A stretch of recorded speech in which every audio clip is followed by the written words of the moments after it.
রাধে রাধে বন্ধুরা, কেমন আছো তোমরা? আশা করছি তোমরা সবাই খুব ভালো আছো। আমিও ভালো আছি। আবারও চলে এলাম তোমাদের সামনে নতুন একটা ভিডিও নিয়ে, পূর্ব মেদিনীপুর জেলার ছোট্ট একটা গ্রাম থেকে। আমি প্রণীতা। আমার এই ছোট্ট পরিবার মা ছেলের স্বপ্ন চ্যানেলে তোমাদের জানাই অনেক অনেক স্বাগত আর অনেক ভালোবাসা। তো আজ হলো রবিবার আজকের ভিডিওটা অনেক দেরি করেই শুরু করলাম। তো এখন করছি চা। এখন থেকে তোমাদের সাথে নিয়ে ভিডিওটা শুরু করলাম। আশা করছি আজকের ভিডিওটা তোমাদের ভালো লাগবে। যদি ভালো লেগে থাকে একটা লাইক করে দিও আর কমেন্টে জানিও ভিডিওটা কেমন হয়েছে। আর আগের দিন যে বিস্কুট মুড়ি ওইগুলো নিয়ে এসেছিলি, মুড়িটা তো রাখা হয়ে গেছিলো খাওয়া হবে বলে, কিন্তু বিস্কুটগুলো আর ঢেলে রাখিনি। তো আজকে সকালে এখন চা করছি। এখন কিন্তু বেশ দেরি হয়ে গেছে, প্রায় 10টা মতো বেজে গেছে, 10টার বেশিও হয়ে যেতে পারে মনে হয়, আমার এখন ঠিক খেয়াল নেই।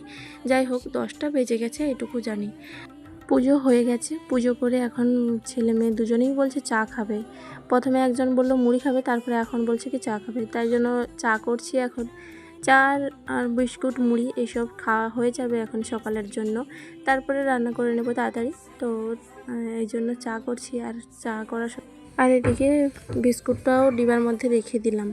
তারপরে এই দুধটা, কালকের দুধ গরম করা হয়নি, তাই এখন ভাবছি যে চা করার পরে গরম করতে বসিয়ে দেব, তাহলে হয়ে যাবে গরম। নাহলে সেই সন্ধে হয়ে যাবে, আবার সেই দুধ আনতে যাবে ছেলে, তখন বলবে বোতল দাও বোতল দাও, এইরকম করে। তো যাই হোক, চলো, চাটা এখন হয়ে গেছে, চাটা নামিয়ে নিয়েছি আর ওদিকে দুধটাও বসিয়ে দিয়েছি।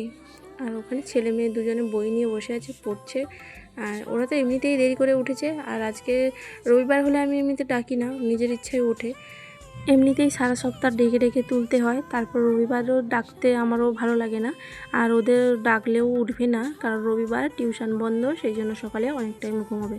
কিন্তু সকাল সকাল উঠলে তো ভালো হয়, ওঠে না তো কী করব বলো। যাই হোক, এদিকে আমার চা হয়ে গেছে, চাটা গড়িয়ে নিয়ে তারপরে বিস্কুটগুলো নিয়ে নিয়েছি, আর ওদিকে ডিবাগুলো সব রেখে দিলাম। ওদিকে খাওয়া দাওয়া সেরে তারপরে বাসন টাসন, চায়ের বাসন টাসন যেগুলো ছিল সেগুলো ধোয়া মোছা সব কিছু করে নিয়ে তারপরে এখন ভাত বসিয়ে দিয়ে, মানে রান্না বসিয়ে দিয়েছি। ভাতটাও হয়ে গেছে, আর ওদিকে এখন তরকারি রান্না করব, সেই জন্য ছোলা ডাল আর আলুটা সেদ্ধ হচ্ছে। আর এদিকে আমি মশলাটা তাড়াতাড়ি করে নিচ্ছি, কিন্তু অতটাও স্পিডে নয়, তোমাদেরকে একটু দেখাচ্ছি। যাই হোক, ওদিকে মশলাটা করে নিচ্ছি, কারণ এই আদাগুলো একটু পুরনো আদা, যেগুলো ছিপড়ে বেরিয়ে যায় সেগুলো, সেই আদা, তাই জন্য শিলপাটায় বাটলে একটু সুবিধা হয়। কারণ চূর্ণি দিয়ে চুরলে কিন্তু সেই এগুলো থেকে যায়, আর বাটলে কি হয়, ওই ছোবলাগুলো বেরিয়ে যায় আর আদার বাটাটা থেকে যায়, তাই জন্য শিলপাটাই বাটা। আর যাই হোক, এদিকে সর্ষেটাও বাটা ছিল, তাই জন্য শিলপাটায় বেটে নিলাম। আর এদিকে বেশ রান্না তুলে দিয়েছি। তরকারি করব, ছোলার ডাল আর আলুর তরকারিটা করব, আলু আর ছোলার ডাল একসঙ্গে, মানে ঘুগনি টাইপের করব সন্ধেবেলা খাওয়ার জন্য। তো চলো, রান্নাবান্নাগুলো এখন সেরে নিই। আর গুঁড়ো মশলাগুলো এখন জলের মধ্যে দিয়ে দিলাম, ওই বাটিতে করে জল আছে তো ওটার মধ্যে দিয়ে দিলাম। গুঁড়ো মশলাটা এখন জলের মধ্যে দিলে বেশ ভালোই হয়। আর ওদিকে তো তেলের মধ্যে ফোড়নে জিরে আর তেজপাতা দিয়ে তারপরে আদাটা দিয়ে টমেটো দিয়ে তো ভাজা ভাজা হয়ে গেছে। এখন গুঁড়ো মশলাটা জলের মধ্যে দিয়ে দিলাম। আর ওদিকে রান্না করতে করতে ছেলে মেয়েদেরকেও বকা দিচ্ছি, জানো তো, এই দুজনে একসঙ্গে ঘরে থাকলে এই হয়, মানে মাথা খারাপ করে দিবে সারাদিন বকতে বকতে। যাই হোক, ওদের বকতে বকতে রান্না বান্না সেরে নিয়েছি অফ ক্যামেরায়, সেটা আর তোমাদের দেখায়নি। এদিকে করেছি ভেন্ডি আলুর তরকারি, আর আগেই বললাম যে ডাল এ দিয়ে তরকারি করেছি, আর একটা তরকারি করেছি কাঁচকলা, কচু, পেঁপে, আলু দিয়ে বড়ি দিয়ে ঝোল টাইপের করেছি। ওটা আমি খাবো আর মেয়েও খাবে, সবাই কিন্তু খেয়েছিল। আমার ছেলে আবার ও তো কলা টলা খায় না, ও খায়নি। যাই হোক, আর এদিকে সন্ধ্যের জন্য ওই যে ছোলার ডাল আলু দিয়ে তরকারি করে রেখেছি, ওটা সন্ধ্যেবেলা খাওয়া হবে। আর এদিকে ভাত তো আছেই। তো তারপরে দুপুরে খাওয়া দাওয়া সেরে বসেছিলাম। তারপরে এখন তো প্রত্যেক দিন ভিডিও আপলোড দিচ্ছি, তাই জন্য তোমাদের মানে ভিডিওটা যাতে আপলোড তাড়াতাড়ি হয়ে যায় সেই চেষ্টা করি। আর প্রত্যেক দিন ভিডিও দেওয়ার চেষ্টা করি, এখন ছোট হোক বা বড় হোক প্রত্যেক দিন ভিডিও দেবো বন্ধুরা। তোমরা একটু দেখো বন্ধুরা, যদি ভালো লাগে একটা লাইক কমেন্ট করে দিও। আর নতুন বন্ধু এসে থাকলে চ্যানেলটা সাবস্ক্রাইব করেও আমার পাশে থাকার অনুরোধ রইল বন্ধুরা। তো যাই হোক, এখন বিকেল হয়ে গেছে, বিকেলবেলা এখন বিকেলের কাজগুলো করে নিচ্ছি। এই যে আলু আর পেঁয়াজ রাখা যে ঝুড়িটা নিয়েছিলাম ওপরের তাকটা কিন্তু ফাঁকা রয়ে গেছে।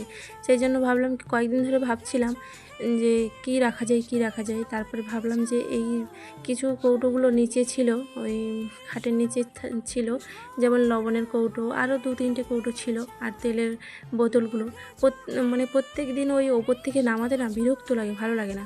ওই কার্নিশের ওপর থেকে চেয়ারে ওঠো আবার নামাও, এই হাতের সামনে থাকলে উঠে গিয়ে নিয়ে চলে আসলাম, ঠিক আছে।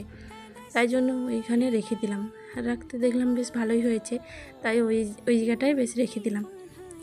এদিকে আমার নিচের থাকগুলোতে আলু আর পেঁয়াজ থেকে যাবে, আর উপরে থাকগুলোতে ওই তেলের বোতল আর কিছু জিনিস ওগুলো থেকে যাবে, তাই না, ভালোই হয়। আর এদিকে বেশ কটাই জামা কাপড় যেগুলো ছিল সেগুলো পাট করে এখন গুছিয়ে নিচ্ছি।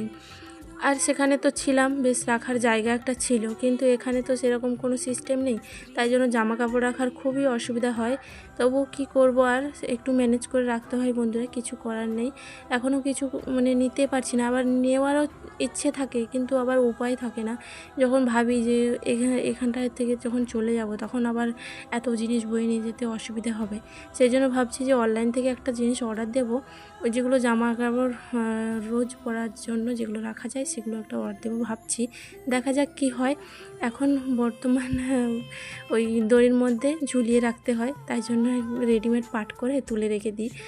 আর এমনিতে বর্ষাকাল 2টা ঘরে কিছু না কিছু জামা কাপড় তো মেলাই থাকে, যেমন এই আজকে জামা কাপড়গুলো মেলে দিয়ে এসেছিলাম অনেক আগে, কিন্তু বাতাসের এত বাতাস, তাই জন্য জামা কাপড় সব উল্টে পাল্টে গেছে, আর যেখানে ওই ভারী হয়ে গেছে সেখানে আর, তাই ওগুলো দড়ির মধ্যেই মেলে দিলাম। আর কিছু জামা কাপড় যেগুলো সচরাচর পরা হয় না, ওই বাজারে গেলে বা মেয়ে টিউশন যখন 2-একটা জামা ভিজে যায় তখন পরে যায়, তো সেইগুলো ভাবছি কি ওই ব্যাগের মধ্যে রেখে দেবো। সেই ব্যাগের মধ্যে তো রাখতাম, সেই ব্যাগের মধ্যে ভালো জামা কাপড় কিছুগুলো আছে, তার উপরে যে ব্ল্যাঙ্কেটের একটা কভারের ওপরে রাখতাম, সেই কভারেরও চেনটা কেটে গেছে, 2টা ব্যাগেরই চেন কেটে গেছে, তো তার মধ্যে রেখে কোনো রকমের ঢাকাঢুকি দিয়ে এখন রেখেছি। আর কি করব বলো, কোনো দিকে কোনো কিছু সামলাতে পারা যাচ্ছে না, এখন ওইভাবে ম্যানেজ করে রেখে দিচ্ছি। এখন ওই এখানে ওখানে ঝুলিয়ে ঝাপটিয়ে যাই করে হোক রাখতে হচ্ছে, কিচ্ছু করার নেই। তো যাই হোক, ওই জামা কাপড়গুলো ভাঁজ করে রেখে দিয়ে এগুলো আবার রেখে দেবো। আর এই মেয়ের জামাটা রথের দিন পরে গেছিলো, এটাকেও ভাঁজ করে ভাবছি তুলে দেবো,